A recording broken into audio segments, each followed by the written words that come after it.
Progress.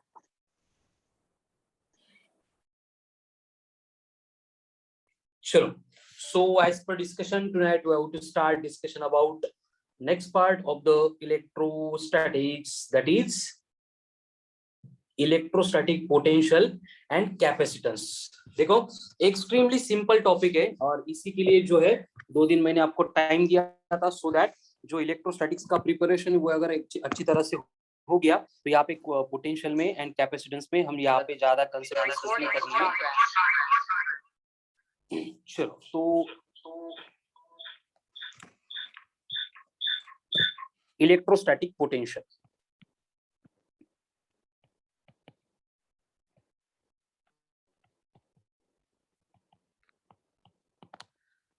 अब electrostatic potential मतलब क्या होता है? देखो एकदम सिंपल कंसेप्ट है जो अपन फिजिक्स में बहुत बार यूज कर चुके हैं कि होता क्या है इन जनरल कहीं पे भी, फिर वो मैकेनिक्स हो, इलेक्ट्रोडायनेमिक्स हो, थर्मल हो, किसी भी सेक्शन में जब भी हम वर्क डन करते हैं तो वो वर्क डन जो है ऑलवेज स्टोर होता है इन द फॉर्म ऑफ एनर्जी। और वहां पे हम देखते थे कि जो ग्रेविटेशनल फील्ड थी वहां पे जो वर्क डन था वो मास के ऊपर डिपेंडेंट रहता था, इसलिए हम लिखते थे कि W is proportional to m in case of gravity. फिर हम यहाँ पे प्रोपोर्शनलिटी को रिप्लेस करके इस तरह का एक कांस्टेंट लेके आते थे एंड इस कांस्टेंट को हमने ग्रेविटेशन में बोला था एज ए ग्रेविटेशनल पोटेंशियल। तो यहाँ पे भी सिमिलर कंसेप्ट होगी, बस टेंडेंसी बदल चुकी है, इसलिए हमें यहाँ पे work done proportional to Q यानी चार्ज होता है, ये यहाँ पे मेंशन करना पड़ेगा। फिर से यहाँ पे प्रोपोर्शनलिटी साइन को रिप्लेस करने के लिए हम लेके आएंगे कांस्टेंट को, दैट इज V, एंड ये V जो है ये बनेगा इलेक्ट्रोस्टैटिक पोटेंशियल या फिर electrostatic potential difference at a given point. तो इस फॉर्मूले के ऊपर से हम इसको डिफाइन कर सकते हैं कि potential at a point is defined as work done per unit charge, work done per unit charge denoted by V, given by V is equals to W upon Q।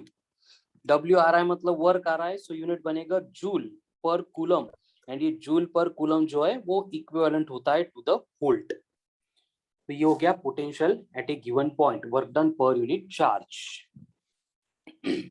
अब कुछ यहाँ पे भी applications and related important point देखेंगे जो electric field intensity से related अपन देख चुके थे कि बेसिकली जो पोटेंशियल वाली टर्म है ये स्केलर क्वांटिटी है, मतलब यहाँ पे डायरेक्शन रिलेटेड किसी भी पार्ट का हमें डिस्कशन नहीं करना है, और ये जो है पॉजिटिव हो सकती है, जीरो हो सकती है, और इट में भी नेगेटिव। ठीक है, पॉजिटिव, नेगेटिव और जीरो किसी भी पर्टिकुलर फॉर्म में ये एग्जिस्ट कर सकती है।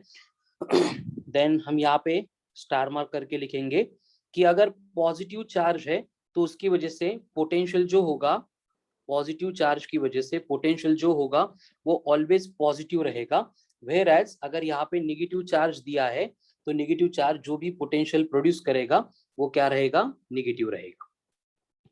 मतलब ग्रेविटेशन जैसी कंसेप्ट यहाँ पे नहीं है, ग्रेविटी में ऑलवेज जो था हम उसको नेगेटिव कंसीडर करते थे, यहाँ पे डिपेंड करेगा कि चार्ज कौन सा है जो पोटेंशियल प्रोड्यूस करने के लिए रिस्पॉन्सिबल होता है। ठीक है, अब यहाँ पे देखो basically potential at a point due two point charge अगर हमें चाहिए तो उसके लिए हमें मालूम है कि वर्क डन अगर कर रहे हैं अपन इलेक्ट्रिक फील्ड में तो वो फोर्स इनटू डिस्प्लेसमेंट होगा।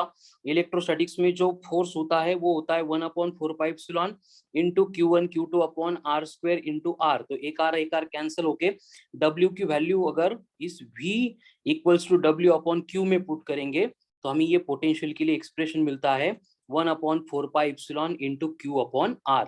बाकी कांस्टेंट की वैल्यू 4πε में इप्सिलॉन की वैल्यू, बाकी सारी जो टर्म्स है वो सिमिलर है जो अपन लास्ट टॉपिक में ऑलरेडी पढ़ चुके हैं। ठीक है, तो इससे रिलेटेड कोई भी चेंज यहाँ पे नहीं होगा। यानी कि V जो है वो डिस्टेंस के साथ इनवर्सली प्रोपोर्शनल होता है, इसलिए अगर पॉइंट चार्ज के लिए V वर्सेस R को ग्राफिकली प्लॉट करेंगे तो हमें यहाँ पे पैराबोलिक ग्राफ इस तरह से मिलता है। ठीक है, देन नेक्स्ट पॉइंट आता है electric potential at a point due to system of charges। जैसे सेम पार्ट अपन फोर्स से related, electric field intensity related देख चुके हैं कि अगर स्पेस में हमें दिए जा रहे हैं Q1, Q2 एंड Q3 ऐसे नंबर ऑफ चार्जेस, एंड उनकी वजह से हमें पॉइंट P के ऊपर पोटेंशियल फाइंड करना है, एंड इनका सेपरेशन हमें दिया है R1, R2 and R3 from the given point. तो इस तरह से अगर हमें net potential at point P find करना है तो यहाँ पे डायरेक्शन होती नहीं है, इसलिए अपन यहाँ पे इनकी जो रेगुलर हमारी होती है स्केलर की तरह एडिशन, वो डायरेक्ट एडिशन हम यहाँ पे कर सकते हैं। एंड इसमें हमें मालूम है कि हर बार जो है 1/4π कॉमन आने वाला है, तो ब्रैकेट में बचेगा Q1/R1 plus Q2/R2 plus Q3/R3 अगर 3 चार्जेस है तो। अगर चार्जेस के नंबर n होंगे तो हमें इसे n तक इनके एडिशन करते जाएंगे। तो यहाँ पे हमें सुपरपोजिशन जैसा कोई भी रूल अप्लाई नहीं करना पड़ता है, directly upon potential at given point जो है वो कैलकुलेट करके इसकी वैल्यू निकाल सकते हैं। ठीक है, अब सबसे इंपॉर्टेंट पॉइंट आता है potential at a point due to an electric dipole. अब इलेक्ट्रिक डाइपोल मतलब क्या होता है ये अपन लास्ट टॉपिक में ही पढ़ चुके हैं। बस वहां पे हमें दिया जाएगा कि ये पोटेंशियल डाइपोल है, तो डाइपोल के दो चार्जेस, एक प्लस क्यू दूसरा माइनस क्यू, अपोजिट पोलरिटी के रहेंगे, एंड इनके बिटवीन का सेपरेशन 2l रहेगा, ये उसका सेंटर हो जाएगा O, एंड इसके सराउंडिंग में अगर कोई भी पॉइंट दिया जा रहा है हमें रैंडमली P, जो थीटा इतना एंगल बना रहा है एक्सिस के साथ में, एंड उसका डिस्टेंस दिया है आपको R, तो उस केस में पोटेंशियल का इन जनरल फॉर्मूला होता है V equals to 1/4π into P cos theta upon R²। अब यहाँ पे 1/4π मतलब जो रेगुलर होता है 9 × 10⁹ वही रहेगा। अगर वहां पे एयर और वैक्यूम दिया है तो हम इप्सिलॉन नॉट लेंगे, K की वैल्यू उनके लिए 1 रहेगी। यहाँ पे जो P अपन यूज कर रहे हैं इसको बोला जाता है as a electric dipole movement. जो डाइपोल हमें दिया था उसकी डाइपोल मोमेंट, जिसको अपन Q × 2l से कैलकुलेट करते हैं। थीटा मतलब एंगल है जो डायग्राम में ऑलरेडी शो किया है। ठीक है, तो ये इन जनरल एक्सप्रेशन होता है, एंड नीट 2020 के एग्जाम में यही फॉर्मूला डायरेक्टली पूछा गया था। ठीक है, potential at a point due to an electric dipole, मतलब ये लास्ट ईयर की नीट का क्वेश्चन है। ओके, अब यहाँ पे दो कंडीशन आएगी। अगर हमें पॉइंट दिया है अलोंग एक्सिस, तो हमें मालूम है एक्सिस के ऊपर थीटा होता है 0। अगर थीटा 0 हो गया तो cos 0 बनेगा 1, और उस केस में cos 0 अगर 1 हो गया तो पोटेंशियल के लिए एक्सप्रेशन बनेगा 1/4π इंटू P/R²। एंड इसके अगेंस्ट अगर हमें बोला गया है कि point is situated along equator, तो इक्वेटर के लिए थीटा बनता है 90 डिग्री, एंड थीटा 90 बनेगा तो cos ऑफ 90 होता है 0, तो पोटेंशियल अलोंग इक्वेटर रहेगा 0। उसको अपन कैलकुलेट ही नहीं करते। अगर इक्वेटर की बात करेंगे तो डायरेक्टली P/R², एंड रैंडमली अगर कोई भी पॉइंट दिया है जिसका बस एंगल एंड डिस्टेंस आपको प्रोवाइड कर रहे हैं तो वहां पे अपन P के साथ में बस cos थीटा ऐड करते हैं। ठीक है, लास्ट ईयर इसी के ऊपर क्वेश्चन था, तो ये क्वेश्चन की लेवल है, समझ लो। इतना बेसिक पार्ट का प्रिपरेशन करने के ऊपर आपको बस फोकस करना है। अब आगे जैसे हम इलेक्ट्रिक फील्ड इंटेंसिटी के डिफरेंट पॉइंट पे इंटेंसिटी के एप्लीकेशन देख चुके हैं, उसी तरह के हम अभी पोटेंशियल के लिए भी एप्लीकेशंस देखने वाले हैं। उसमें पहले आएगा electric potential at a point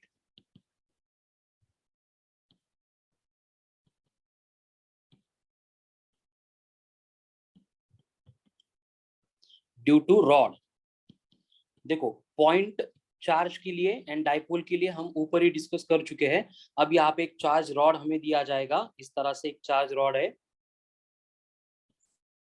और चार्ज रॉड है मतलब इसके ऊपर हमें क्या करना पड़ेगा, चार्ज डिपॉजिट करना पड़ेगा। तो इस तरह से ये पॉजिटिव चार्ज हमने इस रॉड के ऊपर डिपॉजिट किया है। अब ये रॉड के सराउंडिंग में जो है कोई भी एक पॉइंट दिया जाएगा, जैसे कि ये पॉइंट है P, जो वन ऑफ इट्स एंड से R इतने डिस्टेंस पे सिचुएटेड है, और जो चार्ज है रॉड के ऊपर वो Q है, एंड रॉड की जो टोटल लेंथ है वो हमें दी है कि L है। तो इस पर्टिकुलर केस में जो पोटेंशियल होता है at a given point, it is given by V is equals to KQ/L into log to the base E of L plus R/R। Again repeat कर रहा हूं कि इसमें वैल्यू पुट करके न्यूमेरिकल सॉल्व करने के लिए क्वेश्चन नहीं आएगा। एज इट इज थ्योरेटिकल जो फॉर्मूला है उससे रिलेटेड आपको क्वेश्चंस रहेंगे, ठीक है। Next point, potential at a point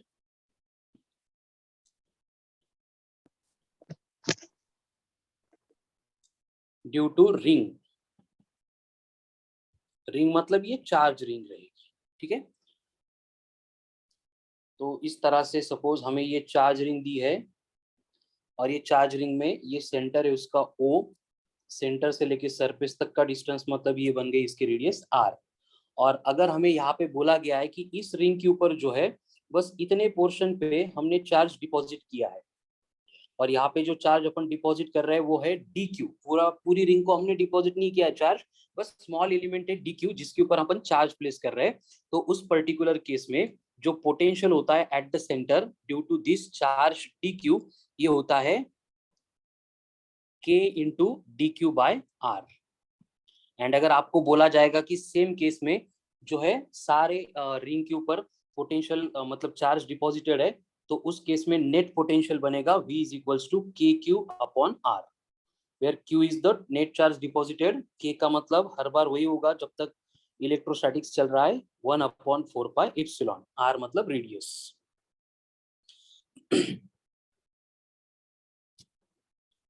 तो इस तरह से अगर आपको बोला जाएगा कि रिंग है, फिर वो कंप्लीट फुली चार्ज है, यूनिफॉर्मली चार्ज है, नॉन यूनिफॉर्मली चार्ज है, या फिर हाफ चार्ज हाफ रिंग है और वो चार्ज है, तो सबके लिए सेम फॉर्मूला एप्लीकेबल रहेगा, ठीक है। बस इसमें इंपॉर्टेंट केस आती है एक्सिस की।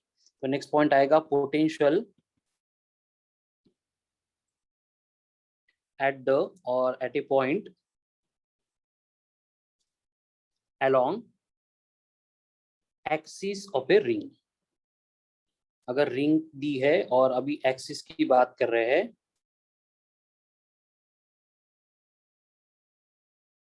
ये रिंग है और ये हो गया उसका सेंटर और उसका एक्सिस है यहाँ पे, और एक्सिस के ऊपर हमें पॉइंट दिया है P which is situated at a distance x, and यहाँ पे इस रिंग की रेडियस जो है वो हमें दी है as A R।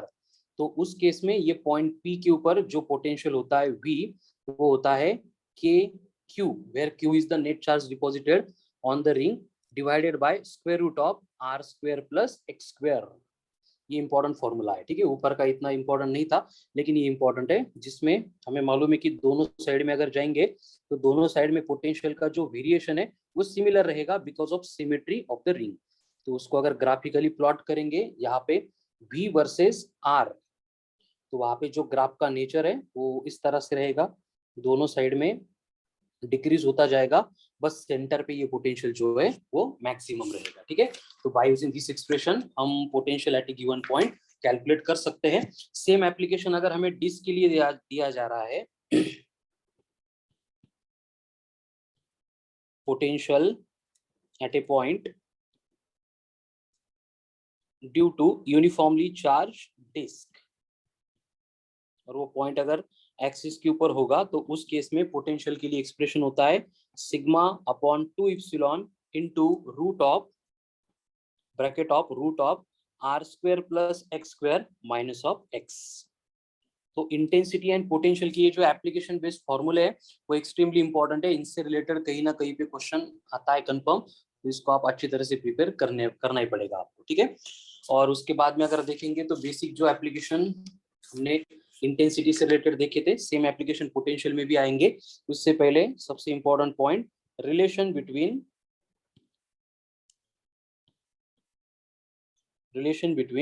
Electric field intensity and electric potential and electric field intensity, इनके बिटवीन का जो रिलेशन है वो इस तरह से होता है कि basically E is equals to होता है माइनस ऑफ dV/dx, एंड जो V होता है वो होता है minus of E into dx। यानी इलेक्ट्रिक फील्ड इंटेंसिटी को हम पोटेंशियल ग्रेडियंट ऐसे भी कंसीडर करते हैं, या फिर सिंपल आइडिया यहाँ से आता है कि अगर हमें पोटेंशियल दिया है उससे अगर इंटेंसिटी कैलकुलेट करनी है तो हमें उसको डिफरेंशिएट करना पड़ेगा, उसके अगेंस्ट अगर हमें इंटेंसिटी दी है एंड पोटेंशियल कैलकुलेट करना है तो हमें वहां पे उसको इंटीग्रेट करना पड़ेगा, ठीक है। तो अगेन इससे रिलेटेड ज्यादा क्वेश्चन मतलब क्वेश्चन जो है सिंपल पार्ट के आएंगे, ऐसे डिफरेंशिएट या इंटीग्रेट करने के लिए क्वेश्चन आने की प्रोबेबिलिटी कम है। तो उससे रिलेटेड एग्जांपल को थोड़ा स्किप करेंगे तो भी चलेगा, बस ये रिलेशन याद करो। Next point, potential at a point due to infinitely long wire. अभी लॉन्ग वायर है मतलब ये चार्ज वायर होगी, ठीक है। एंड इसके सराउंडिंग में हमें पोटेंशियल फाइंड करना है या फिर पोटेंशियल डिफरेंस बोला है। मतलब इस तरह की एक वायर दी है और इसके ऊपर लैम्बडा दिया है। अब लैम्बडा का मतलब वही होगा चार्ज पर यूनिट लेंथ के टर्म में आपको डेटा दिया है। एंड इसके सराउंडिंग में अगर हमें दो पॉइंट दिए जाते हैं ए एंड बी, तो ये पोटेंशियल के लिए एप्लीकेबल होगा, मतलब पोटेंशियल डिफरेंस के लिए एप्लीकेबल होगा। तो ए एंड बी के केस में ये डिस्टेंस है आर ए, ये डिस्टेंस है आर बी। अगर ऐसी सिचुएशन दे रहे तो यहाँ पे जो पोटेंशियल होता है, potential at B minus potential at A, ये होता है माइनस ऑफ 2k लैम्बडा। फिर से k मतलब 1/4πε, लैम्बडा मतलब charge per unit length, into natural log of r of b upon r of a। बस ये थियोरेटिकल कंडीशन के as it is diagram related फॉर्मूले, और इसको आप रिमेंबर करेंगे। Next,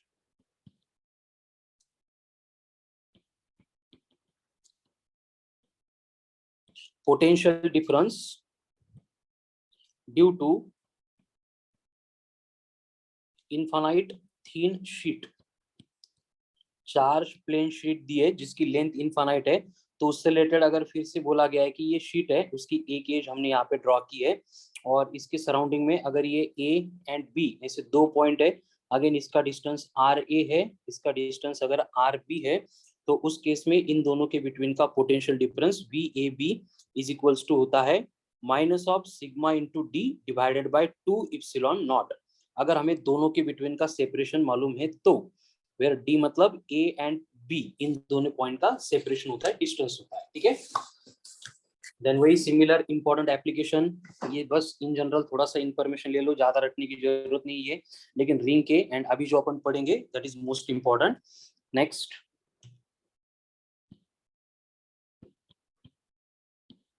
potential at a point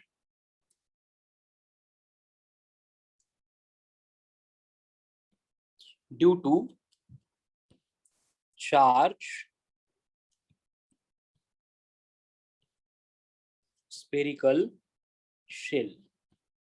charge spherical shell दी है, मतलब होलो स्फीयर है इस तरह का, और ये होलो स्फीयर की केस में हमें अगर डिफरेंट पॉइंट पे पोटेंशियल फाइंड करना है, जैसे कि इसका सेंटर हो गया O, तो अगर हमें पॉइंट दिया है A जो आउटसाइड है और उसका डिस्टेंस ये सेंटर से दिया है एज ए स्मॉल r, तो उस पर्टिकुलर केस में पोटेंशियल एट पॉइंट A होता है V at point A is equals to 1/4πε into, अगर यहाँ पे जो चार्ज डिपॉजिट किया है वो कैपिटल Q है, तो कैपिटल Q अपॉन R।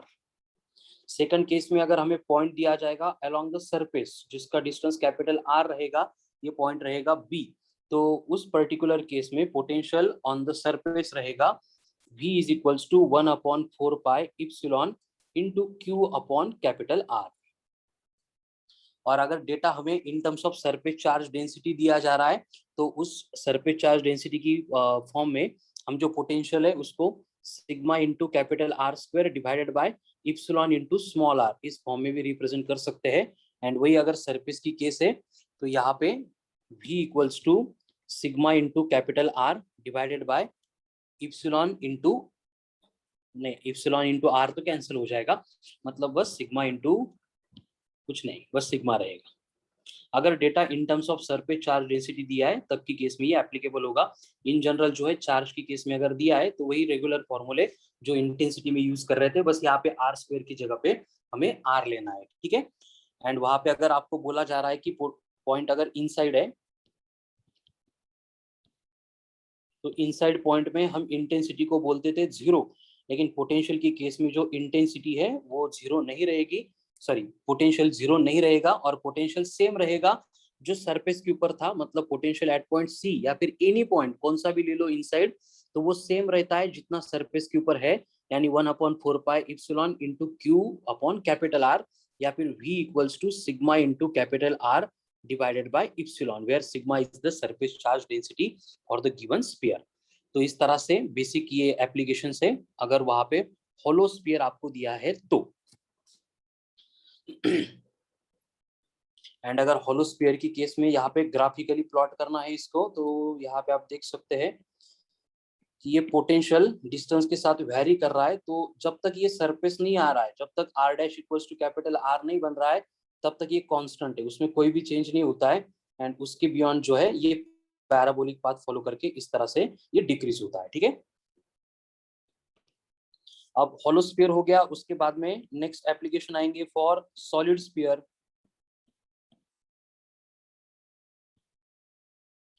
फिर से सपोज हमें ये सॉलिड स्फीयर दिया गया है और स्फीयर सॉलिड है, तो इसको अंदर ठीक है इस तरह से भर देते हैं, सॉलिड है। और इसकी वजह से हमें potential at a given point चाहिए। तो फिर से रेफरेंस के लिए 3 पॉइंट लेने हैं। सेंटर बनेगा O, एक आउटसाइड पॉइंट आएगा A at a distance small r। तो इसके लिए अगेन फॉर्मूला सेम रहेगा, V at A equals to 1/4 epsilon into Q upon small r। फिर से अगर in terms of surface charge density data दिया है तो हम वही करेंगे, sigma into capital R square divide by epsilon into small r। उसके बाद में अगर हमें पॉइंट दिया जा रहा है जो सरफेस के ऊपर है, तो इसका डिस्टेंस रहेगा कैपिटल R B। तो पोटेंशियल एट पॉइंट B बनेगा 1/4 epsilon into Q upon capital R। And यहाँ पे अगर तीसरा पॉइंट दिया है जो इनसाइड द स्फीयर है C, जिसका डिस्टेंस है R डैश, तो इसके लिए जो फॉर्मूला है बस वही आपको थोड़ा सा रिमेम्बर करना पड़ेगा, और वो होता है potential inside the point is K, मतलब 1/4 epsilon into Q in bracket 3 capital R का स्क्वायर माइनस R डैश का square divided by 2 into R का क्यूब। तो यही थोड़ा रिमेम्बर करने जैसा फॉर्मूला है। बाकी सारे फॉर्मूले तो वो इंटेंसिटी की कंपेयर करके याद हो जाते हैं, उसमें कुछ ज्यादा डिफरेंस नहीं है। ठीक है, तो इससे रिलेटेड जो ग्राफ है वैसे मिलता है हमें कि बेसिकली ये V वर्सेस R अगर करेंगे तो इस पॉइंट पे जो है पोटेंशियल सेंटर पे जो है यहाँ पे R डैश को 0 अगर पुट करेंगे तो V एट सेंटर हमें मिलता है that will B 3/2 KQ upon R square. Same formula same graph upon gravitation में ऑलरेडी पढ़ चुके हैं, तो वहां से अगर याद है तो आप इसको रिमेम्बर नहीं भी करेंगे तो फिर भी कोई फर्क नहीं पड़ेगा। बस यहाँ पे कांस्टेंट एंड टेंडेंसी जो है वो डिफरेंट आती है, बाकी कुछ भी यहाँ पे डिफरेंस नहीं है। ठीक है, तो ये थे very important application related to potential and potential difference due to different bodies. अब इसके बाद में नेक्स्ट पॉइंट हम यहाँ पे पढ़ने वाले हैं जिसमें आपको इक्वी पोटेंशियल सरफेस की बात करनी है, एंड उसके ऊपर भी क्वेश्चंस आके गए हैं। Equi potential surfaces,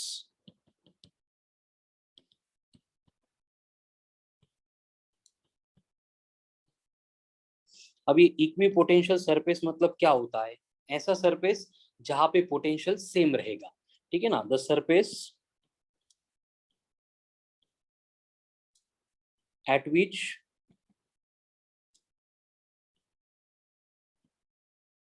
potential is same at every point।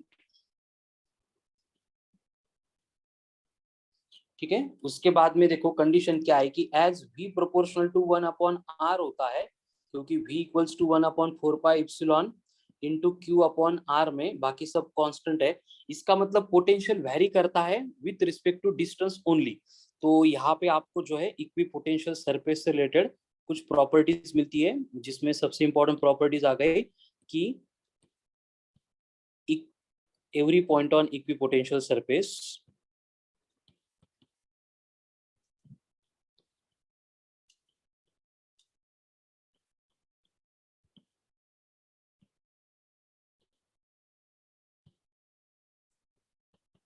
situated at equal distance from charge। Then second, which is again most important, तो यहाँ पे स्टार मार्क करके देता हूँ कि no work is required in displacing a charge from one point to another on equipotential surface. And last one, equipotential surface is always normal होता है to the direction of electric field.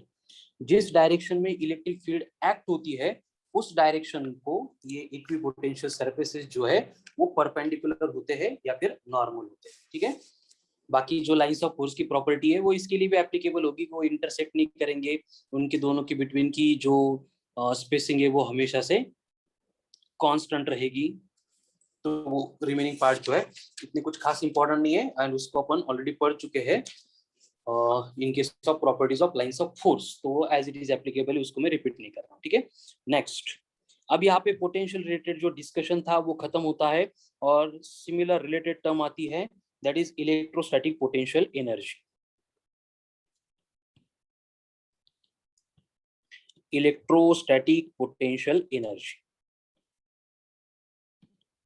अब फिर से energy की बात आ रही, मतलब वही रूल वही कंडीशन फिर से अप्लाई होगी कि जब कभी भी वर्क डन होगा तो वो वर्क डन स्टोर होगा in the form of energy and उस एनर्जी को हम कंसीडर करेंगे as a electrostatic potential energy. जैसे कि फॉर एग्जांपल हमें स्पेस में दो पॉइंट दिए जा रहे हैं, एक ए है एक बी है एंड ए एंड बी के ऊपर मुझे इन्फिनिटी से उठा के ऐसे दो चार्जेस लेके आने हैं। ठीक है, इस चार्ज को Q1 को यहाँ से उठाना है और ए के ऊपर लेके आना है। तो अगर मैं उसको लेके आते टाइम रास्ते में मुझे कोई इलेक्ट्रिक फील्ड ही नहीं लग रही है तो इलेक्ट्रिक फील्ड के अगेंस्ट किया जाने वाला वर्क तो जीरो रहेगा, यानी W1 जो है इस केस में जीरो बनेगा।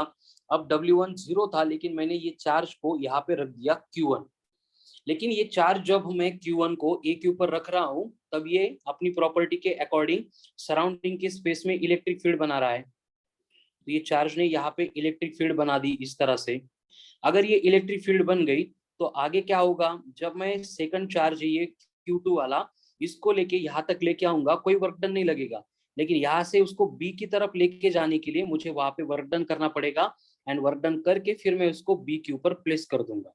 तो अगर इन दोनों की बिटवीन सेपरेशन स्मॉल आर है तो यहाँ पे जो वर्क डन होता है W2 वो रहेगा 1/4 pi epsilon into Q1 Q2 upon R। मतलब अगर मुझे ये दो चार्ज की सिस्टम बनानी है तो इसको बनाने के लिए मैंने जो नेट वर्क डन किया वो बनेगा W1 प्लस W2 और यहाँ पे जो नेट वर्क डन है वो मिलेगा directly equals to 1/4 pi epsilon into Q1 Q2 upon R and यही वर्क डन हमेशा की तरह स्टोर होगा in the form of energy जिसको अपन बोलते हैं as a electrostatic potential energy. तो दो चार्ज के सिस्टम की इलेक्ट्रोस्टैटिक पोटेंशियल एनर्जी बन गई 1/4 pi epsilon into Q1 Q2 upon R। ठीक है, अब अगर आगे इसी तरह से मैं रिपीट करता जाऊंगा, जैसे कि मैंने Q2 को रख दिया B के ऊपर तो ये Q2 भी क्या करेगा अपने सराउंडिंग की स्पेस में इस तरह से खुद की इलेक्ट्रिक फील्ड बना देगा।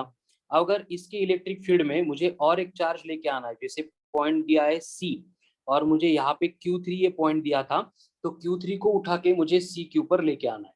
तो अब कंडीशन क्या होगी, देखो Q3 यहाँ तक आने तक तो कोई वर्क डन नहीं करना पड़ेगा, लेकिन जैसे वो यहाँ तक आ गया तो ये electric field produce by Q2 oppose करेगी तो मुझे इसके अगेंस्ट वर्क डन करना पड़ेगा, उसको मैं W3 बोल रहा हूँ।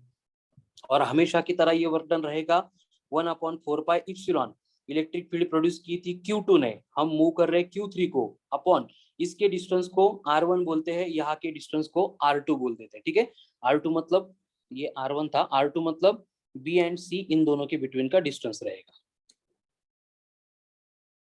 ये बनेगा R2। तो यहाँ पे W3 मुझे मिल गया, लेकिन सिर्फ इसके इलेक्ट्रिक फील्ड के अगेंस्ट वर्क करके यहाँ पे नहीं चलेगा। जब ये Q3 यहाँ पे आएगा तो ये Q1 की इलेक्ट्रिक फील्ड भी उसको अपोज करेगी तो उसके अगेंस्ट में मुझे वर्क डन करना पड़ेगा और उसके लिए हम एज्यूम करते हैं कि इन दोनों के बिटवीन का सेपरेशन R3 है तो उस केस में मैं और एक वर्क डन करूंगा W4, तो वहां पे कंडीशन बनेगी 1/4 पाई इप्सिलॉन इंटू अब Q1 एंड Q3 के बिटवीन वर्क डन हो रहा है और सेपरेशन R3 है मतलब मुझे 3 चार्ज की सिस्टम बनाने के लिए ऐसे 4 वर्क करने पड़ेंगे। एंड अगर मुझे इस पर्टिकुलर केस में फिर से नेट वर्क डन चाहिए, तो सब में से 1/4 अगर कॉमन लिया, तो ब्रैकेट में ये Q1 Q2 upon R1 plus Q2 Q3 upon R2 plus Q1 Q3 upon R3, इस तरह का इक्वेशन मुझे यहाँ पे मिलता है। ठीक है, यानी कि देखो अगर यहाँ पे चार्जेस में बढ़ाता जाऊंगा तो मुझे यहाँ पे जो वर्क डन करने पड़ेंगे उनके नंबर भी बढ़ते जाएंगे।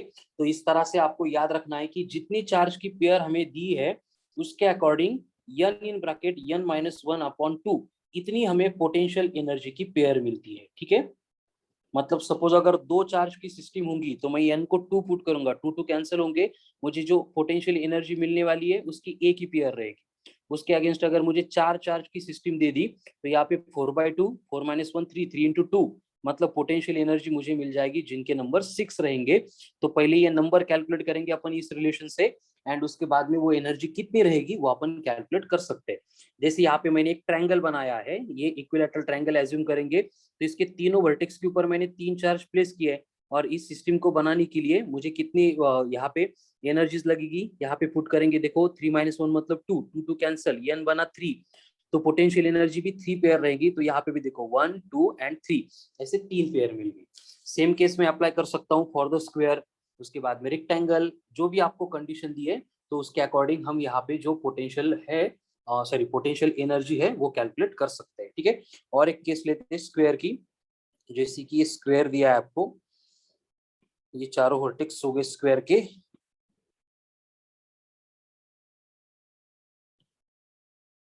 ये चारों साइड बन गई स्क्वायर की, और इसके चारों वर्टेक्स के ऊपर अगर Q Q Q equal magnitude के चार्जेस प्लेस किए, सारे चार्जेस पॉजिटिव है, साइड लेंथ इसकी ए। तो इस सिस्टम को बनाने के लिए मुझे पोटेंशियल एनर्जी की कितनी पेयर लगेगी, तो मैं यहाँ पे n की वैल्यू 4 पुट कर दूंगा। तो इसमें अगर 4 पुट किया, संस्कृति म्यूट कर बेटा, तो 4 पुट किया तो 4/2 2 बचेगा, 2 × 3 मतलब यहाँ पे एनर्जी की पेयर मुझे रिक्वायर्ड होगी, दैट विल बी 6। अब ये 6 कैसे आएगी, देखो जैसे कि यहाँ पे ए के ऊपर का चार्ज है, उसको लेके आते टाइम मुझे कोई वर्क डन करना नहीं पड़ेगा, तो W1 0 बनेगा।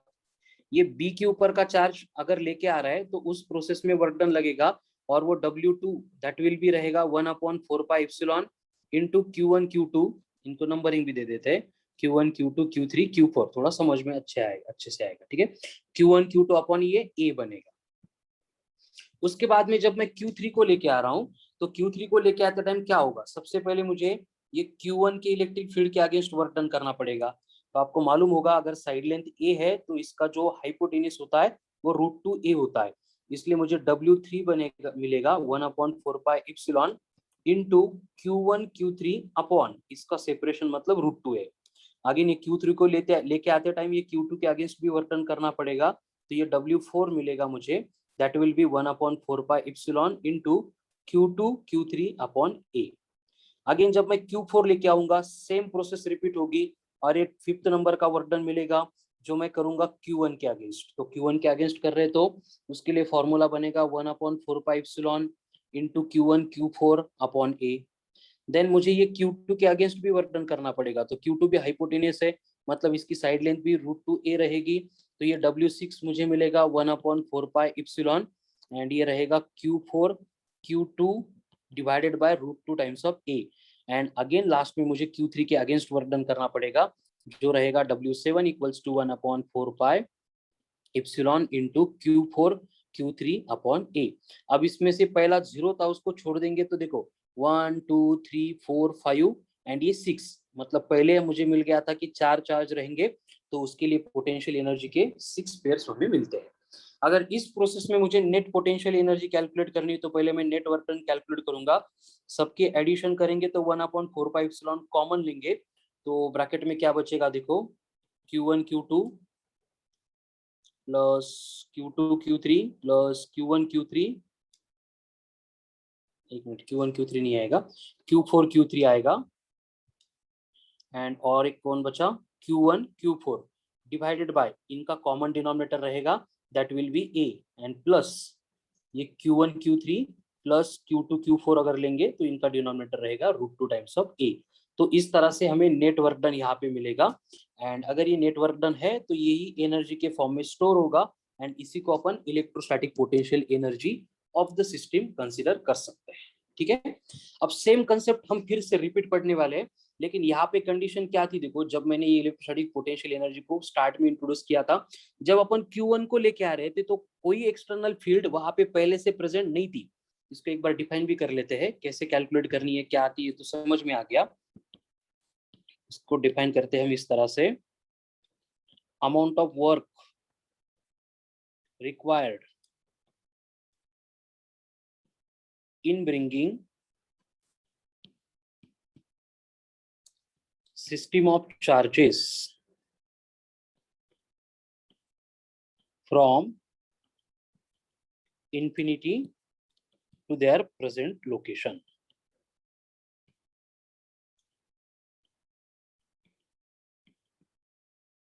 एक चार्ज की सिस्टम को कहीं से लेके आना है और उसको अपनी मतलब अभी की उनकी जो पोजीशन है वहां पे रखते टाइम कितना वर्क डन लगा था, उसके लिए हम जो उस वर्क डन को कंसीडर करते हैं, कन्वर्ट करते हैं into energy.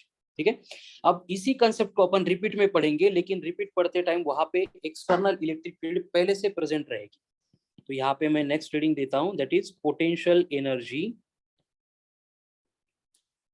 Of a point charge, मतलब एक सिंगल चार्ज लेके आ रहे इन एक्सटर्नल इलेक्ट्रिक फील्ड। तो अब कंडीशन क्या होगी देखो, कि जो ए पॉइंट है जिसके ऊपर मुझे चार्ज लेके आना है, वहां पे पहले से कोई ना कोई एक्सटर्नल इलेक्ट्रिक फील्ड प्रेजेंट है। अब इसको हम प्रोड्यूस नहीं कर रहे, ये पहले से प्रेजेंट है और मुझे ये चार्ज क्यू लेके आना है इनफिनिटी से। तो जब इसको लेके आ रहे हैं अपन यहाँ तक, तो यहाँ पे कोई वर्क डन करना नहीं पड़ेगा, लेकिन यहाँ से यहाँ तक लेके जाते टाइम मुझे वर्क डन करना पड़ेगा। तो इस प्रोसेस में जो वर्क डन रहेगा वो रहेगा Q into V, where V is the potential at a given point due to external electric field, and यही वर्क डन स्टोर होगा in the form of potential energy. तो potential energy of a point charge या फिर single charge in an external electric field अगर हमें calculate करनी है तो वो बनेगी Q इंटू V। अगर इसी तरह से मुझे ये A के ऊपर मैंने पहला चार्ज रख दिया Q1, अब दूसरा पॉइंट दिया है B, इसके ऊपर दूसरा चार्ज रखना है Q2, तो कंडीशन क्या होगी देखो, Q1 को लेके आते टाइम इतना वर्क डन किया, उसके बाद में अगर इसको मैंने W1 बोला तो W2 क्या होगा कि जब Q2 को मैं यहाँ पे लेके आ रहा हूँ, तो Q2 को मुझे लेके आते टाइम पहले तो ये एक्सटर्नल इलेक्ट्रिक फील्ड के अगेंस्ट वर्क डन करना पड़ेगा, और ये वर्क डन रहेगा Q2 इंटू V। इस B वाले पॉइंट पे जो पोटेंशियल है, जैसे कि इसको अगर हमने V1 बोला तो इसको हमें V2 बोलना पड़ेगा, लेकिन एट द सेम टाइम जो चार्ज हमने Q1 के ऊपर रखा है वो भी तो अपनी इलेक्ट्रिक फील्ड प्रोड्यूस करेगा, मतलब हमें उसके अगेंस्ट भी वर्क डन करना पड़ेगा। ठीक है, तो ये सेकंड सर्कल मतलब ये Q1 ने जो इलेक्ट्रिक फील्ड प्रोड्यूस की थी वो है, तो इसके अगेंस्ट अगर मैं वर्क कर रहा हूँ W3, तो वो वर्क रहेगा 1/4πε इंटू Q1 Q2 अपॉन, अगर उन दोनों के बिटवीन का सेपरेशन को मैं R बोल रहा हूँ तो ये R रहेगा।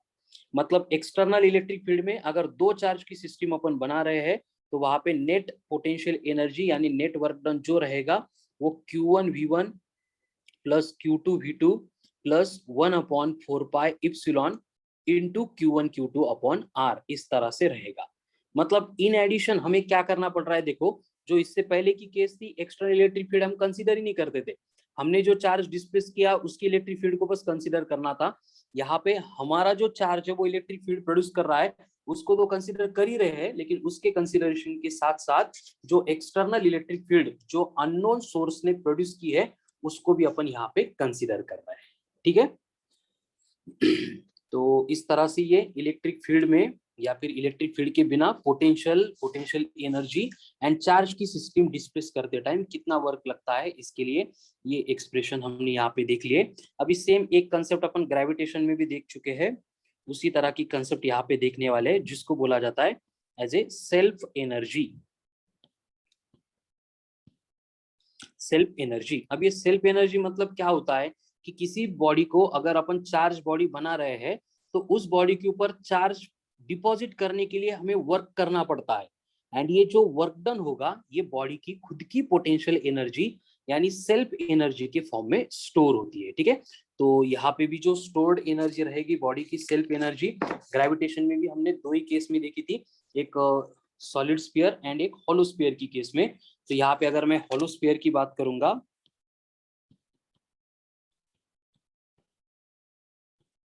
तो हॉलो स्फीयर की केस में ग्रेविटेशन में भी सेम ही फॉर्मूला था, के Q square upon 2r।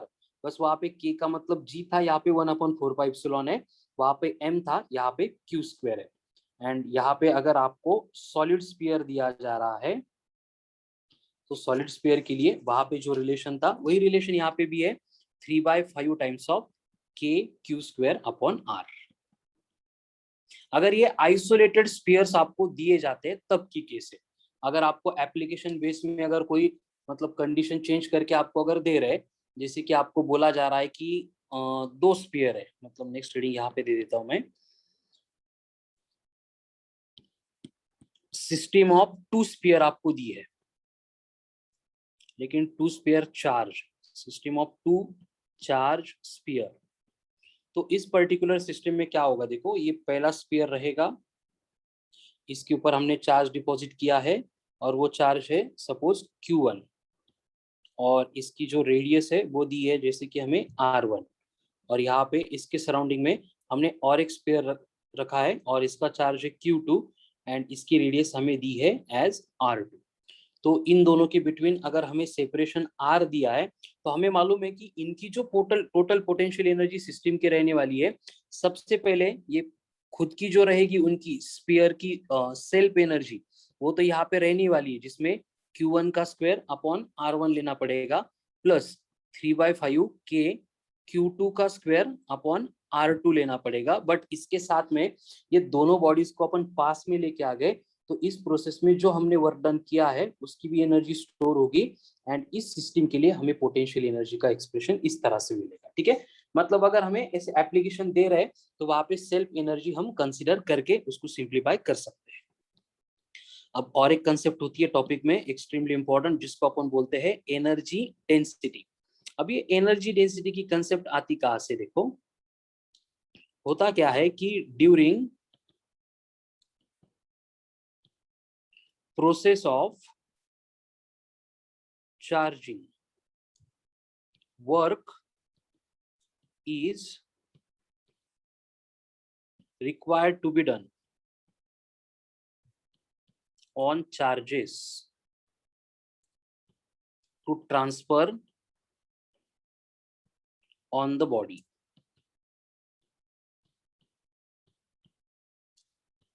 And ये जो वर्क डन होता है, this work done will get stored in the form of electrostatic potential energy.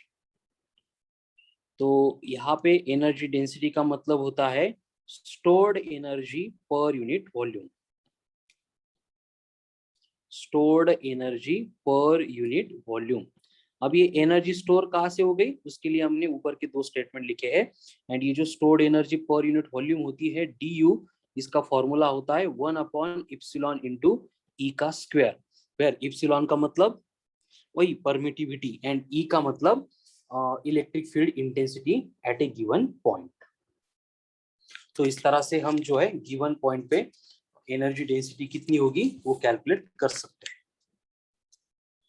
उसके बाद में अगर अपन किसी चार्ज को एक्सटर्नल इलेक्ट्रिक फील्ड में अगर वर्क डन कर रहे हैं और उसको एक्सलेट कर रहे हैं, तो वहां पे जो वर्क डन करने के लिए एक्सलेट करने के लिए हमने जो वर्क डन किया था W is equals to Q into V, ये स्टोर होता है काइनेटिक एनर्जी में। तो अगर चार्ज की मोशन की वेलोसिटी अगर हमें कैलकुलेट करने के लिए बोला जा रहा है ड्यू टू सर्टेन पोटेंशियल, तो उसके लिए half of mv square equals to Q into V, ये रिलेशन हम यूज कर सकते हैं।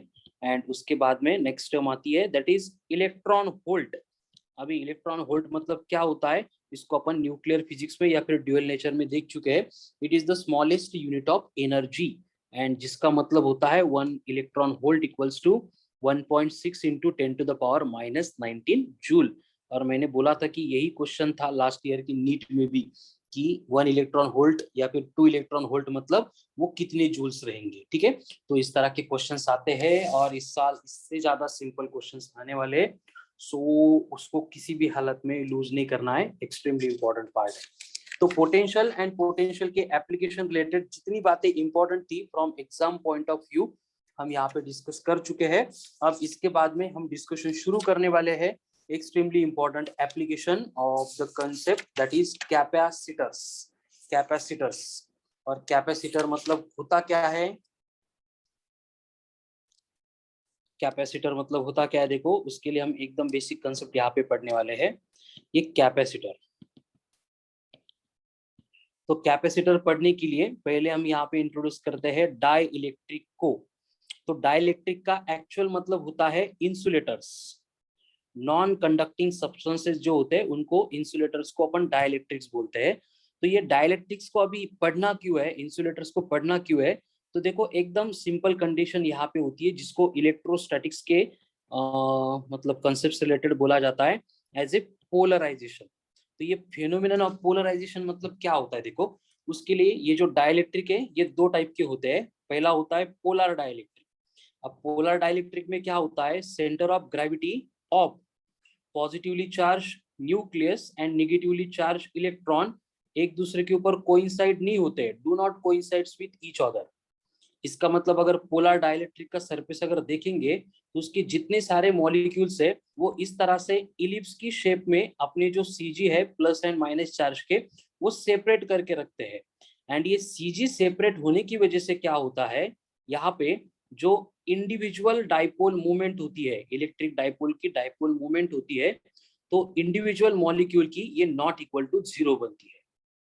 लेकिन इनका रैंडम ओरिएंटेशन होने की वजह से इस सरफेस के ऊपर जो नेट डाइपोल मूवमेंट है वो 0 ही बनती है, ठीक है, पोलर की केस में। अब उसी तरह का दूसरा डाइलेक्ट्रिक होता है जिसको अपन बोलते हैं नॉन पोलर डाइलेक्ट्रिक। अब नॉन पोलर डाइलेक्ट्रिक में क्या होता है कि जो सेंटर ऑफ ग्रेविटी होता है पॉजिटिवली चार्ज न्यूक्लियस का and negatively charge revolving electron का, वो एक दूसरे के ऊपर हो जाता है कोइंसाइड। कोइंसाइड हो गया मतलब एक ही पॉइंट के ऊपर आ गया। तो उसका अगर स्ट्रक्चर यहाँ पे देखेंगे तो नॉन पोलर की केस में जो है सीजी कोइंसाइड होता है, इसलिए हमें एक ही पॉइंट में मिलता है, इसलिए हम सर्कल से उस एटम को या फिर उस मॉलिक्यूल्स को हम यहाँ पे शो कर सकते हैं। तो अगर एक ही पॉइंट पे प्लस एंड नेगेटिव चार्ज है मतलब उनकी बिटवीन सेपरेशन ही नहीं है, तो इसका मतलब यहाँ पे ये जो मॉलिक्यूल्स होंगे इनकी इंडिविजुअल डाइपोल मूवमेंट जो है वो बनती है 0। एंड इंडिविजुअली 0 बन गई तो नेट तो 0 ही होनी है। ये नॉर्मल केस होती है डाइलेक्ट्रिक्स की। लेकिन इस डाइलेक्ट्रिक को जब अपन एक्सटर्नल इलेक्ट्रिक फील्ड में रखते हैं तो क्या होता है, अब ध्यान से देखो। जैसे कि फॉर एग्जांपल मैं पहले बात करूंगा पोलर डाइलेक्ट्रिक। ये कोई भी पोलर डाइलेक्ट्रिक है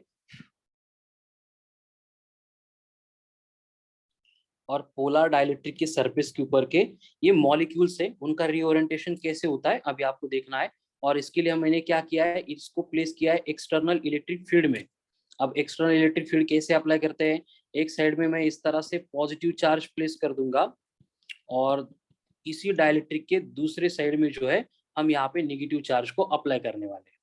तो दोनों साइड में इस तरह से positive and negative charges apply करने से होगा क्या, इस सरफेस के ऊपर जितना भी पॉजिटिव चार्ज रहेगा ये नेगेटिव चार्ज इधर होने की वजह से वो सारा इस पर्टिकुलर रीजन में अलाइन हो जाएगा। एंड नेगेटिव चार्ज अगर इधर आ गया तो इस मॉलिक्यूल का जो पॉजिटिव चार्ज है वो अवे जाएगा, यानी यहाँ पे दो चार्ज के बिटवीन सेपरेशन हो जाएगा। लेकिन ये जो सेपरेशन है वो एक ही लाइन में होता है, एक ही डायरेक्शन में होता है। इसका मतलब यहाँ पे जो डाइपोल मूवमेंट है वो यूनिडायरेक्शनल बन गई। उसी तरह से सारे पॉजिटिव चार्जेस जो है वो इस एंड की तरफ यहाँ पे रीओरिएंट हो जाएंगे एंड जो नेगेटिव चार्ज रहेगा वो इस साइड में आ जाएगा। यानी कि यहाँ पे भी जो डाइपोल फॉर्म हो रहा है इससे भी जो सीजी है नॉन कोइंसाइड है, तो इसकी वजह से भी यहाँ पे हमें दो सेंटर मिल रहे हैं एंड ये इलिप्स की फॉर्म में मैं इनका स्ट्रक्चर शो कर रहा हूँ, ठीक है। तो अभी हुआ क्या, हमने एक्सटर्नल इलेक्ट्रिक फील्ड अप्लाई कर दी। इलेक्ट्रिक फील्ड अप्लाई करते टाइम ये plus Q charge and minus Q charge था, तो जो इलेक्ट्रिक फील्ड हमने अप्लाई की उसकी डायरेक्शन प्लस टू माइनस मतलब इस डायरेक्शन में थी, तो मैं इसको बोल रहा हूँ ई अप्लाइड। अभी यहाँ पे हुआ क्या कि हमने ये इलेक्ट्रिक फील्ड अप्लाई करने से इस सरफेस के ऊपर जो इलेक्ट्रिक फील्ड प्रोड्यूस हो गई, इंड्यूस्ड हो गई, ये अपोजिट डायरेक्शन में, देखो प्लस इधर है माइनस इधर है, मतलब यहाँ पे जो इंड्यूस्ड होने वाली इलेक्ट्रिक फील्ड है मैं उसको बोलूंगा इलेक्ट्रिक फील्ड इंड्यूस्ड, ये अपोजिट डायरेक्शन में इंड्यूस्ड हो गई। एंड डाइपोल मूवमेंट की डायरेक्शन तो नेगेटिव टू पॉजिटिव ही होती है, मतलब यहाँ पे जो इंड्यूस्ड डाइपोल मूवमेंट होगी इंड्यूस्ड डाइपोल मोमेंट मतलब P इंड्यूस्ड, उसकी डायरेक्शन ये अप्लाइड इलेक्ट्रिक फील्ड के डायरेक्शन के सिमिलर रहेगी। यानी देखो यहाँ पे हमें समझ में आ रहा है कि ये डाइलेक्ट्रिक है, मतलब इंसुलेटर है, लेकिन फिर भी इसके जो मॉलिक्यूल्स की अरेंजमेंट है वो ये एक्सटर्नल इलेक्ट्रिक फील्ड के अप्लाई करने से चेंज हो रही है, जिसमें एक्सटर्नली अप्लाइड पॉजिटिव चार्ज के टुवर्ड्स सारा नेगेटिव चार्ज जमा हो रहा है, एक्सटर्नली अप्लाइड नेगेटिव चार्ज के टुवर्ड्स सारा पॉजिटिव चार्ज जमा हो रहा है। और यहाँ पे जिस डायरेक्शन में हमने इलेक्ट्रिक फील्ड को अप्लाई किया था ड्यू टू इलेक्ट्रिकल इनर्शिया, ये उसको अपोज करेगा एंड इंड्यूस्ड इलेक्ट्रिक फील्ड इसके अपोजिट डायरेक्शन में इंड्यूस्ड होगी, लेकिन जो डाइपोल मूवमेंट है वो सेम डायरेक्शन में इंड्यूस्ड रहेगी। तो इसका मतलब यहाँ पे हमने क्या किया, इलेक्ट्रिक फील्ड अप्लाई करने के बाद यहाँ पे जो नेट डाइपोल मूवमेंट पहले 0 हुआ करती थी एक डायरेक्शन में अलाइन होने की वजह से, अब ये नेट डाइपोल मूवमेंट बनेगी नॉट इक्वल टू 0। तो ये डाइपोल मूवमेंट इंड्यूस करने का जो फिनोमिनन है हम उसी को बोलते हैं एज ए पोलराइजेशन। ठीक है, तो जो एक्शन यहाँ पे पोलर की केस में होती है वही एक्शन नॉन पोलर की केस में होती है, तो दोनों को अलग से एक्सप्लेन करने की जरूरत नहीं है। तो हम यहाँ पे डिफाइन करते हैं कि induced electric dipole movement per unit volume is called as polarization. इसको बोला जाता है एज ए पोलराइजेशन। यानी कि देखो यहाँ पे पोलराइजेशन को अगर मैं P से डिनोट करूंगा तो ये इंड्यूस्ड डाइपोल मोमेंट को मैं P इंड्यूस्ड बोल रहा हूँ अपॉन वॉल्यूम, मतलब ये V बनेगा। लेकिन डाइपोल मोमेंट का फॉर्मूला Q इंटू यल होता है, वॉल्यूम का फॉर्मूला A इंटू यल होता है। इसका मतलब हम इसको QP अपॉन A इस फॉर्म में भी रिप्रेजेंट कर सकते हैं, वेयर QP का मतलब पोलराइज्ड चार्जेस, मतलब पोलराइजेशन की वजह से इंड्यूस्ड होने वाले चार्जेस। एंड इससे भी इंपॉर्टेंट फॉर्मूला होता है पोलराइजेशन का, जो होता है P इक्वल्स टू काई सफिक्स E इंटू E। ये पोलराइजेशन भी वेक्टर, इंटेंसिटी भी वेक्टर। तो यहाँ पे P का मतलब पोलराइजेशन हो गया, एंड जो ये काय दिख रहा है इसका प्रोनाउंसिएशन ऐसे होता है काय, एंड इसका टॉपिक में मतलब है, मीनिंग होती है इलेक्ट्रिकल ससेप्टिबिलिटी। अब सेम कंसेप्ट हम मैग्नेटिक्स में भी देखने वाले हैं, ससेप्टिबिलिटी, इलेक्ट्रिकल ससेप्टिबिलिटी। एंड ई का मतलब वही है जो स्टार्ट से अपन पढ़ रहे हैं, that is electric field intensity. तो इस तरह से होता है ये डाइलेक्ट्रिक्स का पोलराइजेशन। अब ये डाइलेक्ट्रिक्स के पोलराइजेशन होने की वजह से होता क्या है, देखो सिंपल कंडीशन है कि जब हमने ये इलेक्ट्रिक फील्ड अप्लाई नहीं की थी तब तक ये चार्ज ऐसे मुकाट घूम रहे थे किधर भी, और वहां पे नेट डाइपोल मोमेंट उनकी बन रही थी 0, जो कुछ भी काम की नहीं थी। तो जब हमने ये चार्जेस इस तरह से निगेटिव इस साइड में, पॉजिटिव इस साइड में अप्लाई कर दिए, इसको अप्लाई करने से इस डाइलेक्ट्रिक के सरफेस के ऊपर के जो चार्जेस थे उनका हो गया रीओरिएंटेशन, और ये रीओरिएंटेशन होते टाइम यहाँ पे वर्क हो गया, एंड यही वर्क स्टोर होता है इन the form of energy. And energy store करने वाला ये जो डिवाइस होता है इसी को अपन बोलते हैं कैपेसिटर। यानी डाइलेक्ट्रिक्स एंड पोलराइजेशन में जो हमने देखा वो एक्चुअल में क्या बोलते हैं उसको, एक्शन ऑफ कैपेसिटर। ठीक है, तो इसके बाद फिर से हम अगर कैपेसिटर को इंट्रोड्यूस करेंगे तो कैपेसिटर मतलब क्या होता है। कैपेसिटर मतलब होता है arrangement of two parallel conductors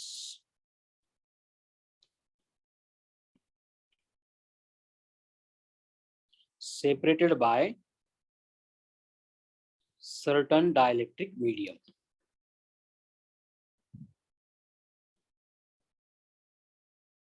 जो ऊपर हमने देखा है, और इसको अपन ऐसे भी डिवाइस डिफाइन कर सकते हैं, it's a device used to store electrostatic potential energy, और उसको अपन इलेक्ट्रिक चार्ज ऐसे भी बोल सकते हैं। ठीक है, तो कैपेसिटर मतलब एक डिवाइस है जो इलेक्ट्रोस्टैटिक पोटेंशियल एनर्जी या फिर इलेक्ट्रिक चार्ज स्टोर करने के लिए हम यूज करते हैं। तो ये कैपेसिटर जो होता है उसको होता है अपना खुद का कैपेसिटेंस। तो ये कैपेसिटेंस मतलब होता है कैपेसिटर की चार्ज स्टोर करने की ability, and it is given by, इसका बेसिक फॉर्मूला होता है C equals to Q upon V। यहाँ पे Q का मतलब होता है charge which is deposited on plates of capacitor, and V का मतलब होता है potential difference between the plates of capacitor. तो इसके अकॉर्डिंग Q बाई V है, मतलब उसको अपन कूलम पर वोल्ट बोलते हैं, एंड ये कूलम पर वोल्ट जो है वो इक्विवेलेंट होता है टू द फैराड। तो farad is the SI unit of capacitance. तो बेसिकली ये जो कैपेसिटेंस होता है ये होती है स्केलर क्वांटिटी।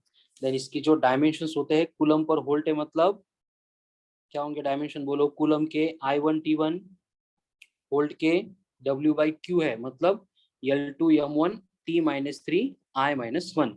सिंप्लीफाई करेंगे तो ये M minus 1 L minus 2 T4 I2। these are the dimensions for capacitance। अब इसके फिर से एप्लीकेशन देखेंगे डिफरेंट केस में, हर बार पैरेलल प्लेट नहीं रहेंगे। तो कैपेसिटेंस रहेगा ऑफ एन आइसोलेटेड स्फीयर, जैसे अर्थ होती है, मतलब स्फेरिकल कैपेसिटर रहेगा लेकिन उसमें एक ही कैपेसिटर दिया जाएगा और एक ही स्फीयर रहेगा, और उसके ऊपर अगर चार्ज डिपॉजिट किए हैं एंड सराउंडिंग का मीडियम जो है एयर होगा या और कुछ होगा, वो अगर डाइलेक्ट्रिक की तरह बिहेव कर रहा है, तो इस पर्टिकुलर केस में इसका कैपेसिटेंस होता है 4 pi epsilon not into are.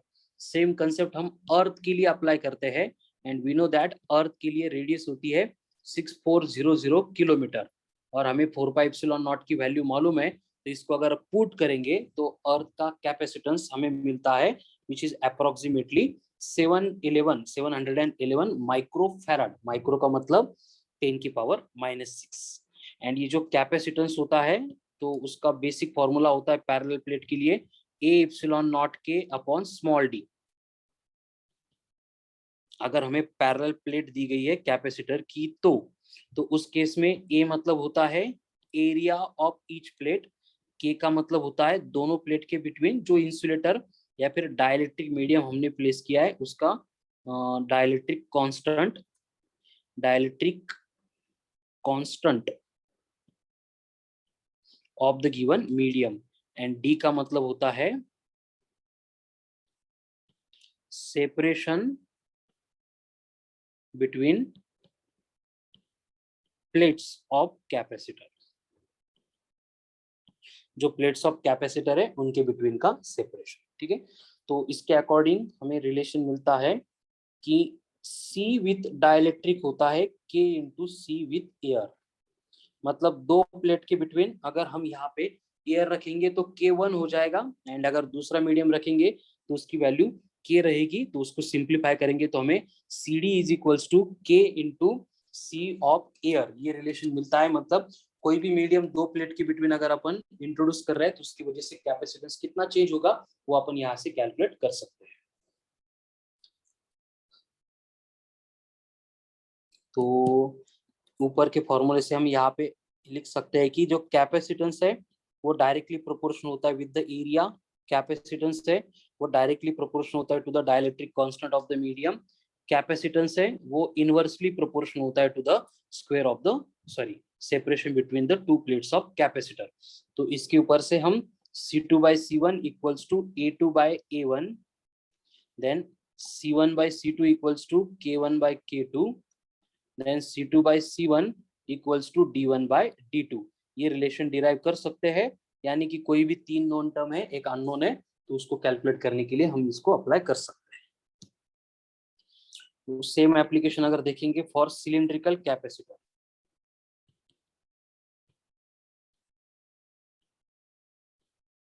Capacitor अगर आपको सिलेंडर के शेप में दिया जा रहा है, ठीक है,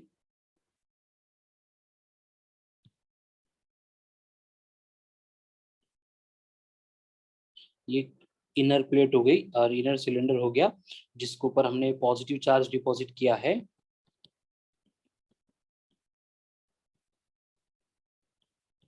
एंड इसकी सराउंडिंग में अगर हमें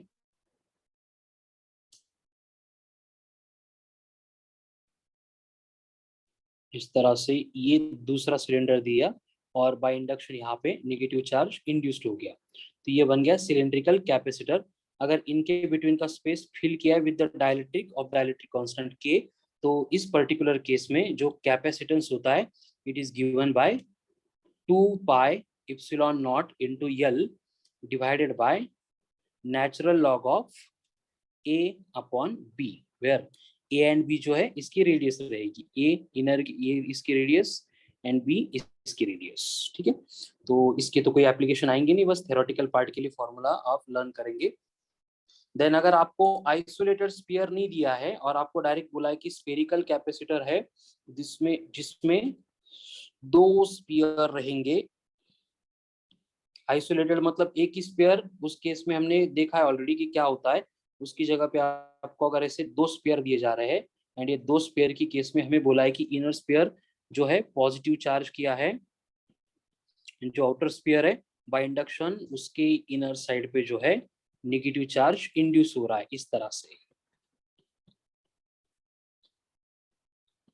एंड दोनों के बिटवीन जो मीडियम है it is filled with dielectric of dielectric constant के है।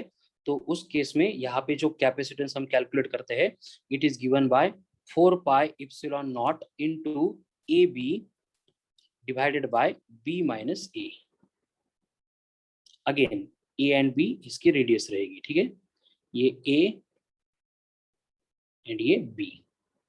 लेकिन इसका जो एप्लीकेशन है इतने खास इंपॉर्टेंट नहीं है, इस सीक्वेंस का बस पैरेलल प्लेट एंड आइसोलेटेड जो मैंने स्टार्ट में इंट्रोड्यूस किया था दैट इज मोस्ट इंपॉर्टेंट।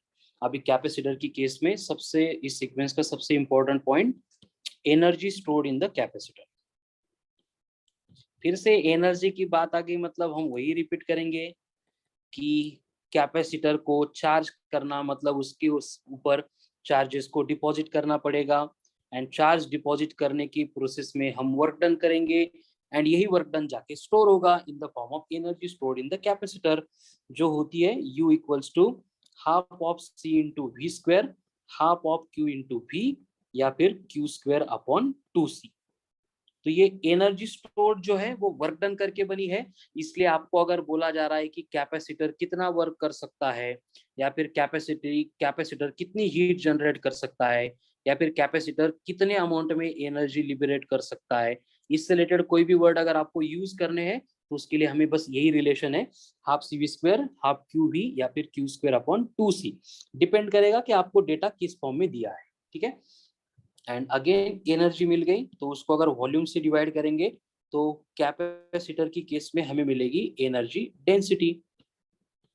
तो कैपेसिटर की हो या फिर और कहीं पे हो एनर्जी डेंसिटी का जो फॉर्मूला है वो सेम ही रहता है, U इक्वल्स टू जो हमने पहले देखा था half of epsilon into E का square, where E is the electric field intensity of the given medium. फिर हम चाहे तो डिफरेंट फॉर्म में अकॉर्डिंग टू एप्लीकेशन इसको अप्लाई कर सकते हैं, ठीक है। सो ये हो गया basic intro of the capacitor. अब कैपेसिटर से रिलेटेड सबसे इंपॉर्टेंट प्रॉब्लम आते हैं, that is series and parallel combination of capacitor.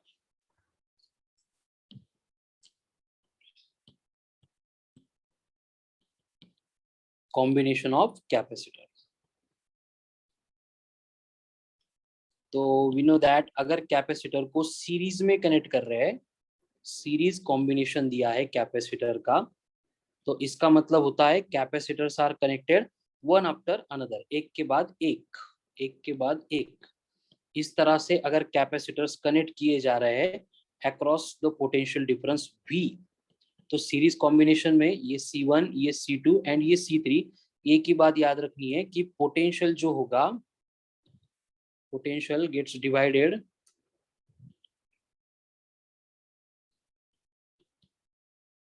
Across each capacitor, and जो चार्ज फ्लो होने वाला है charge through each capacitor remains same. मतलब सीरीज या पैरेलल कॉम्बिनेशन कभी भी देख के कंक्लूजन नहीं बनाना है, हमें डिसाइड करना पड़ेगा। देखो यहाँ पे जो चार्ज एंटर करेगा उसको फ्लो होने के लिए दूसरा कोई वे ही नहीं है, इसलिए एक ही चार्ज को तीनों कैपेसिटर में से फ्लो होना पड़ेगा। तो अगर चार्ज सेम है तो उस टाइप के कॉम्बिनेशन को हम कंसिडर करते हैं as a series combination. And अगर कैपेसिटर को सीरीज में कंबाइन करके दिया है तो वहां पे पोटेंशियल डिवाइड होगा, चार्ज सेम रहेगा एंड इक्विवेलेंट कैपेसिटेंस हम कैलकुलेट करेंगे by using 1 upon CS equals to 1 upon C1 plus 1 upon C2 plus 1 upon C3 addition of reciprocal of each capacitance. यहाँ पे बस आपको अगर बोला है कि n नंबर ऑफ कैपेसिटर्स है, ईच ऑफ कैपेसिटी C है, तो इनका इक्विवेलेंट कैपेसिटेंस होता है C अपॉन n। यानी अगर कैपेसिटर को सीरीज में कनेक्ट करेंगे तो उनका जो इक्विवेलेंट कैपेसिटेंस होता है वो कम होता है। कैपेसिटेंस अगर कम करना है तो उसके लिए हमें जो कॉम्बिनेशन है वो सीरीज में दिया जाता है, ठीक है। एंड अगर यहाँ पे हमें कॉम्बिनेशन की एनर्जी चाहिए, energy stored in the series combination,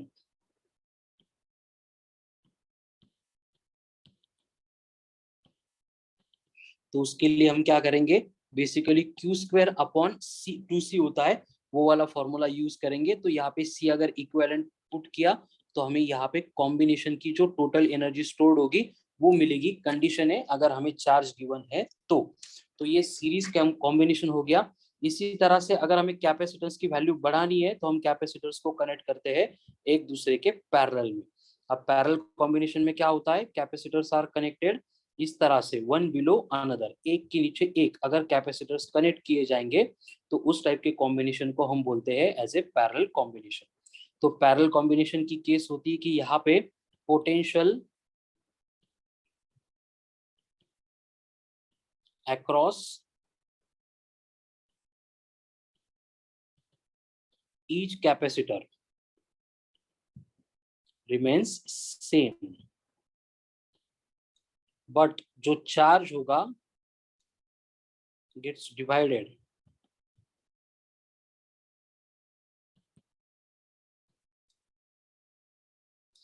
across each capacitor. मतलब ये चार्ज आ रहा है तो उसको अगर तीन रास्ते मिल रहे हैं तो तीनों रास्ते में से वो फ्लो होगा। इसलिए पैरेलल कॉम्बिनेशन में हर बार चार्जेस जो है वो डिवाइड होते हैं। एंड पैरेलल कॉम्बिनेशन में अगर हमें इक्विवेलेंट कैपेसिटेंस चाहिए तो हमें करनी पड़ती है direct addition, Cp equals to C1 plus C2 plus C3। यानी इक्विवेलेंट कैपेसिटेंस बढ़ता है in case of parallel combination. तो फिर से अगर आपको बोला है कि n कैपेसिटर से ईच ऑफ कैपेसिटी C, तो पैरेलल कॉम्बिनेशन में इसका इक्विवेलेंट कैपेसिटेंस बनता है n इंटू सी, ठीक है। तो ये हो गया पैरेलल कॉम्बिनेशन। अगर यहाँ पे भी हमें energy stored in the combination चाहिए, एनर्जी ऑफ कॉम्बिनेशन, तो उस केस में ये कॉम्बिनेशन की एनर्जी होती है 1/2 into C equivalent into V का स्क्वायर। तो ये हो गया सीरीज एंड पैरेलल कॉम्बिनेशन। तो देखो basically in case of NEET जो है सीरीज एंड पैरेलल कॉम्बिनेशन के कॉम्प्लिकेटेड क्वेश्चंस नहीं आएंगे। इसलिए simple simple 2 capacitor 3 capacitor 4 capacitor related जो क्वेश्चंस दिए हैं बस उनको ही आप सॉल्व करेंगे। और मॉड्यूल में जितने भी कॉम्प्लिकेटेड अरेंजमेंट दिए हैं उनको ज्यादा दिमाग नहीं लगाएंगे, बस एक बार उसको देखना है, गो थ्रू करना है कि हर एक टाइप में मतलब सॉल्व कैसे होता है। तो मॉड्यूल में जितने भी सॉल्व एग्जांपल्स है रिलेटेड टू कैपेसिटर उसको आप एक बार देख लेंगे, ज्यादा उसको मतलब प्रैक्टिस करने की जरूरत नहीं है। जो मैं वर्कशीट सेंड कर रहा हूँ वर्कशीट में जो लेवल के क्वेश्चंस है बस उसी लेवल के क्वेश्चन की थोड़ी प्रैक्टिस करेंगे तो भी हो जाएगा, क्योंकि एग्जाम में कॉम्प्लिकेटेड क्वेश्चंस रिलेटेड टू ये कॉम्बिनेशंस नहीं आते, मतलब नहीं आते, ठीक है। सिंपल एंड मॉडरेट लेवल के क्वेश्चंस होते हैं। तो ये हो गया series and parallel combination of the capacitor. अब और कुछ बातें हैं जैसे कि force between plates of capacitor.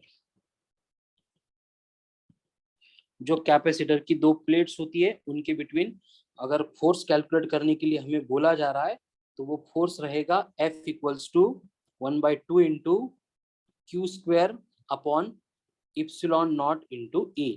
And basically ये फोर्स ऑफ अट्रैक्शन रहेगा तो इसको अपन नेगेटिव कंसीडर कर सकते हैं, ठीक है। क्यू का मतलब चार्ज, ए का मतलब area of each plate, epsilon not मतलब अगर परमिटिविटी ऑफ फ्री स्पेस बोली है तो वहां पे अगर दूसरा कोई मीडियम प्लेस करके दिया है तो हमें मीडियम का कांस्टेंट लेना पड़ेगा, ठीक है। Again effect of dielectric. तो एक इफेक्ट तो हमने पहले ही देखा है कि डाइलेक्ट्रिक की वजह से कैपेसिटी जो है वो डाइलेक्ट्रिक टाइम्स हो जाती है, CD बनती है K times of C of air. उसी तरह से वहां पे जो सिग्मा होता है, सिग्मा इंड्यूस्ड, वो होता है सिग्मा इन ब्रैकेट 1-1/k। इसको हम पहले भी देख चुके हैं इलेक्ट्रोस्टैटिक्स में।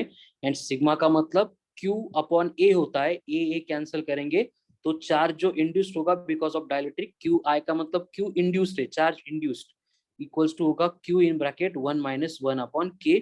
यहाँ पे k का मतलब होता है dielectric constant of the medium. तो इस तरह से हम जो है डाइलेक्ट्रिक पुट करने के बाद क्या क्या चेंजेस होते हैं कैपेसिटेंस में या फिर चार्ज में वो कैलकुलेट कर सकते हैं। अब इसमें और एक केस आती है कि कैपेसिटर को अगर पार्शियली फिल किया है with dielectric, plates of capacitors are partially filled with dielectric बोला है, यानी कि ये कैपेसिटर की प्लेट है, ये कैपेसिटर की दूसरी प्लेट है। वी नो दैट एक के ऊपर पॉजिटिव चार्ज रहेगा तो बाय इंडक्शन दूसरे प्लेट के ऊपर जो है इस तरह से ये नेगेटिव चार्ज यहाँ पे इंड्यूस्ड हो जाएगा। और आपको बोला गया है कि इनके बिटवीन का जो पूरा स्पेस है वो डाइलेक्ट्रिक से फिल नहीं किया है, बस इतने स्पेस में,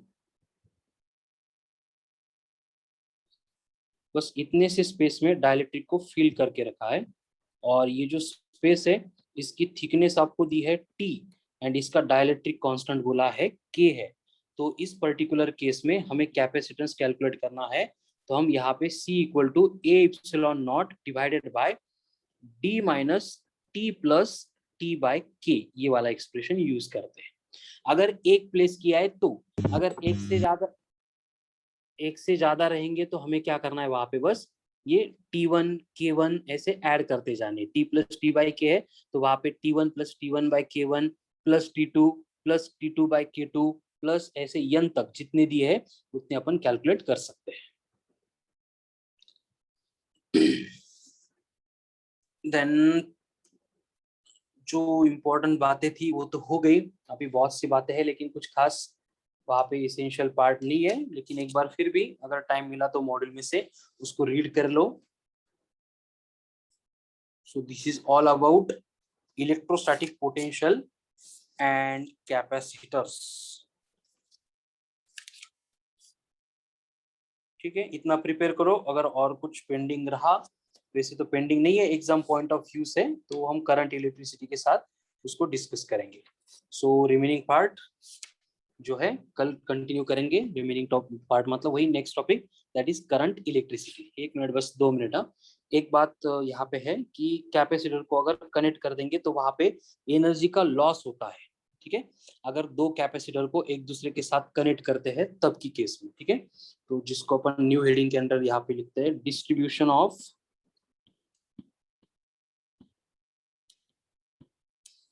charges on connecting to charge capacitor.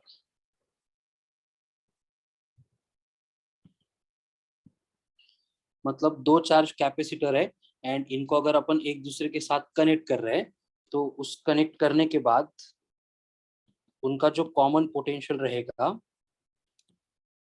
मतलब पहले आइसोलेटेड थे बाद में कनेक्ट कर दिया, तो उस पर्टिकुलर केस में कॉमन पोटेंशियल होता है V is equals to C1V1 plus C2V2 divided by C1 plus C2। C1 is the इसका आइसोलेटेड था तब का कैपेसिटेंस, V1 मतलब तब का उसका potential difference, C2V2 same case में रहेंगे। अगर ईच चार्ज के ऊपर, ईच कैपेसिटर के ऊपर नया चार्ज कितना होगा ये पूछा जाता है, तो ये न्यू चार्ज बनेगा Q1 अगर बोला है पहले कैपेसिटर के ऊपर, तो C1 upon C1 plus C2 into Q1 plus Q2। And अगर हमें दूसरे कैपेसिटर के ऊपर पूछा जाता है Q2, तो उसके लिए हमें बस C2 upon C1 plus C2 लेना पड़ेगा। बाकी जो पार्ट है ब्रैकेट का Q1 plus Q2 it will remain same. And वहां पे जो एनर्जी लॉस होती है इस तरह से कंबाइन करने में, एनर्जी लॉस वो होती है basically in the form of heat, तो उसको अपन हीट लॉस भी बोल सकते हैं। तो एनर्जी लॉस डेल्टा H बोलो या फिर डेल्टा U बोलो, तो ये होती है 1/2 C1 C2 divided by C1 plus C2 into bracket of V1 minus V2 का होल स्क्वायर। देखो ये फॉर्मूला का सेम फॉर्मेट हम कोलिजन में भी देखते हैं। कोलिजन में अगर लॉस ऑफ एनर्जी हो रहा है तो C1 C2 की जगह पे वहां पे बस M1 M2 होते हैं, पोटेंशियल की जगह पे वेलोसिटी होती है। सेम कंसेप्ट अपन रोटेशनल डायनामिक्स में भी दो रोटेटिंग व्हील को अगर एक शाफ्ट पे अलाइन करेंगे तब क्या होता है, उसके लिए भी यही एक्सप्रेशन हम देखते हैं। ठीक है, तो इस तरह से बेसिकली दो कैपेसिटर को अगर एक दूसरे के साथ कनेक्ट कर देंगे तो इस तरह से ये चार्जेस, उनका कॉमन पोटेंशियल एंड वहां पे होने वाली जो हीट लॉस है हम डिराइव कर सकते हैं। ठीक है, तो this is all about electrostatic potential and capacitance. बस इतना ही प्रिपेयर करना है। और जैसे मैंने बोला कि कैपेसिटर्स की जो सॉल्ड एग्जांपल्स है एक बार देख लेंगे, ज्यादा दिमाग उसमें लगाना नहीं है। जितने वर्कशीट में मैं सेंड कर रहा हूँ उसकी बस आप प्रैक्टिस करेंगे। ठीक है, इतना ही basic part important exam point of view से। सो करंट इलेक्ट्रिसिटी कल कंटिन्यू करना है तो कल मॉर्निंग कंटिन्यू करना है या इवनिंग कंटिन्यू करना है?